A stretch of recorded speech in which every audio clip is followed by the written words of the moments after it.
तो इस बार किसको सपोर्ट कर रहे हैं आप? देखिए, जैसा कि हमारी पार्टी पॉलिटिकल पार्टी जो रजिस्ट्रेशन प्रक्रिया में रही, अभी तक उसका निर्वाचन आयोग के द्वारा अप्रूवल मिला नहीं। तो जो भी कैंडिडेट निर्दलीय हों, चाहे लगे मुझे कि वो उस कैंडिडेट को समर्थन देना चाहिए, तो उनको मैं समर्थन दूंगा। और उसके लिए मैं प्रयासरत हूँ। और अपने संसदीय क्षेत्र हो, चाहे पटना हो, चाहे बांकीपुर हो, बकरी हो, बेगूसराय हो, भोजपुर हो, सासाराम हो, चाहे कहीं भी हो, तो उन सबको चिन्हित करके हम वहाँ जाने की कोशिश कर रहे हैं। आप किस पार्टी का रजिस्ट्रेशन करने जा रहे हैं इसमें? हमारी पार्टी का नाम युवा बिहार सेना है। जी हाँ, युवा बिहार सेना, जो कि बिहार में पहला ऐसी पार्टी है जो कि सेना के नाम से होगा। और बिहार की जनता आवाम के लिए 24 घंटे खड़ा रहेगी। आपके संसदीय क्षेत्र में क्या आपकी तैयारी है जो इस बार विधानसभा में लोगों को सपोर्ट कर रहे हैं वहाँ पे? देखिए, जो एक लंबे समय से युवा, नौजवान, महिलाएं और बच्चे लोग, बूढ़े लोग जो वंचित रहे हैं अपने अधिकारों से, और ये जो एनडीए यूपीए 2020 का जो गेम खेल रखा है, 15 साल वो 15 साल ये, तो उससे बचाना है बिहार को।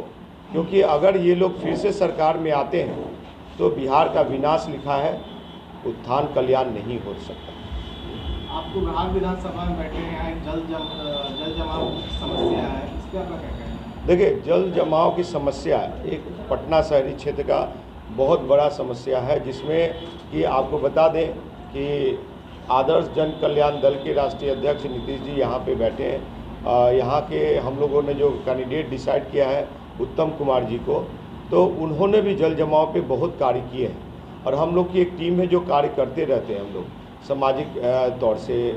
तो उनको मैंने कैंडिडेट हम लोग माना है, हम लोगों ने उनको कैंडिडेट माना, उम्मीदवार माने, और उनको हम लोग मदद करेंगे कि कम से कम जीत करके विधानसभा जाए और अपने कुम्हरार विधानसभा में जो जल जमाव की समस्या है, पानी की समस्या, पीने की पानी की समस्या भी है, इन सबों से निपटारा हो और जनता को अधिकार मिले।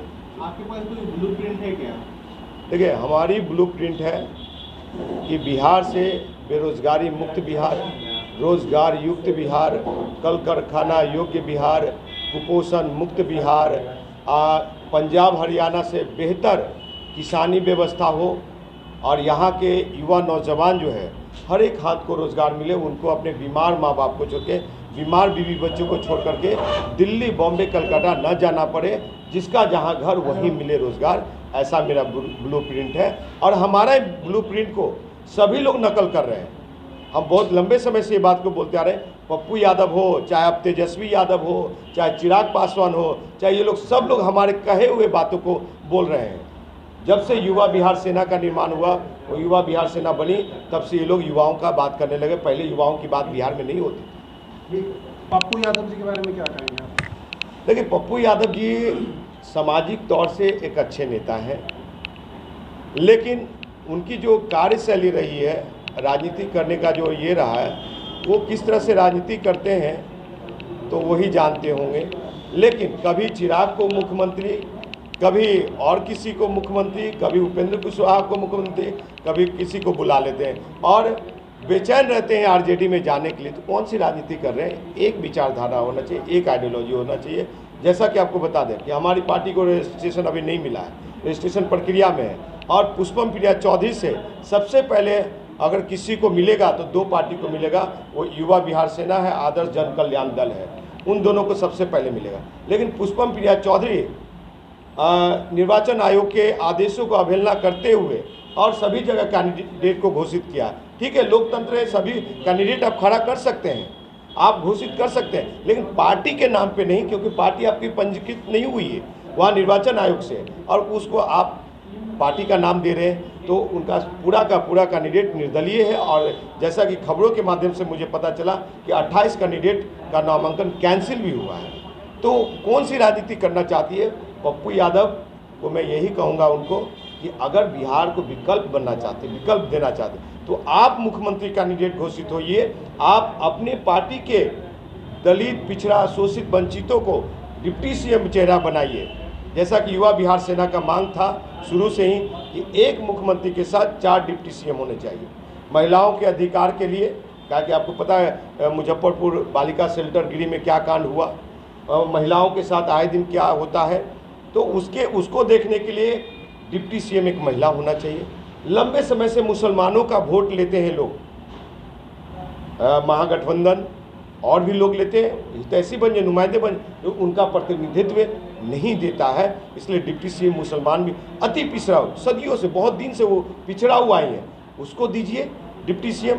तो क्यों नहीं, जब तेलंगाना तमिल साउथ में अगर एक मुख्यमंत्री के साथ 4 डिप्टी सीएम हो सकते हैं, तो बिहार में क्यों नहीं एक मुख्यमंत्री के साथ 4 डिप्टी सीएम हो सकते हैं साहब? चिराग पासवान के बारे में क्या सोचते हो, बिहार में मुख्यमंत्री बन पाएंगे? देखिए, चिराग पासवान जी का अभी पिता का देहावसान हुआ है, और ऐसे संदर्भ में मैं कुछ नहीं कह सकता, लेकिन इतना जरूर कहूँगा मैं कि जो एक दशक का नेता का आदरणीय सम्मानीय रामविलास पासवान जी, स्वर्गीय रामविलास पासवान जी का जो एक दशक का नेता का जो अंत हुआ है, उस नेता की क्रेडिबिलिटी रही है समाज के लिए, योगदान रहा है कि वो समाज को कुछ दिए हैं, यानी कि दलित, वंचित, शोषित, निर्धनों की बात किया उन्होंने। लेकिन वही एक ऐसा शख्स थे, नेता थे, जो कांग्रेस को कहे कि महारानी को कुर्सी से हटाओ, अब परिवारवाद के खिलाफ आग उगलते थे। लेकिन क्या हुआ, उससे कांग्रेस से बड़ा परिवार को खड़ा कर लिया।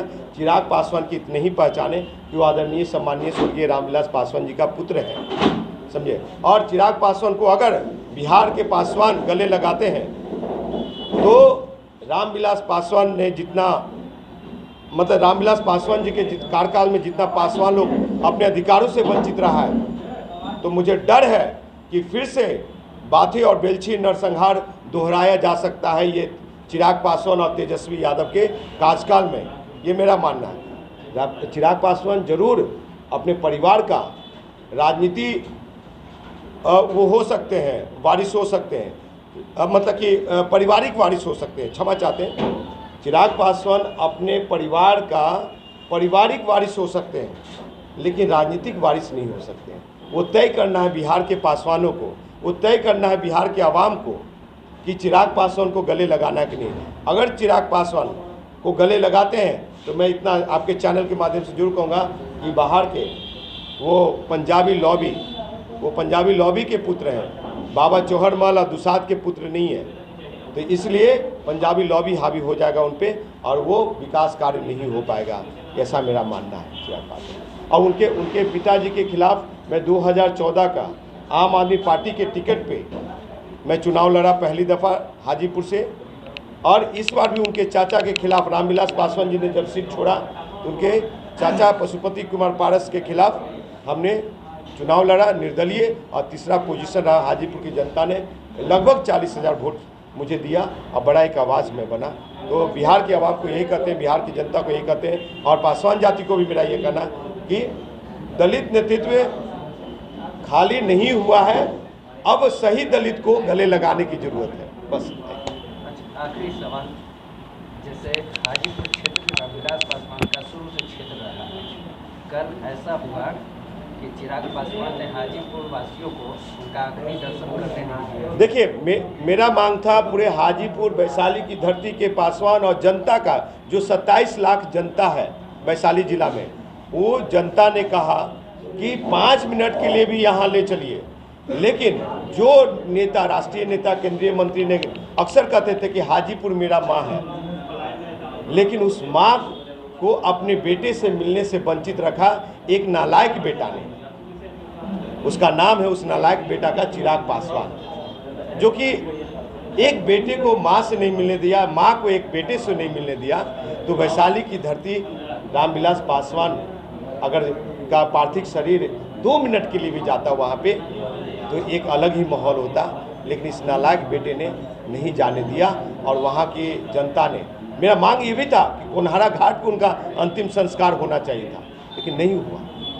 परिवार आप देख रहे थे टीवी के माध्यम से, चैनलों के माध्यम से देखने को मिला, साक्षात देखने को मिला कि उनका जो बीबी है राजकुमारी देवी, पहली वही बीबी, उनको दर्शन नहीं करने दिया गया। उनके दामाद साधु जी और उनकी बेटी आशा पासवान को दर्शन नहीं करने दिया जा रहा था। वो लोग बेचारे क्या गलती किया भाई, खून होता है, लेकिन नहीं दर्शन करने दिया। ये दुर्भाग्य है।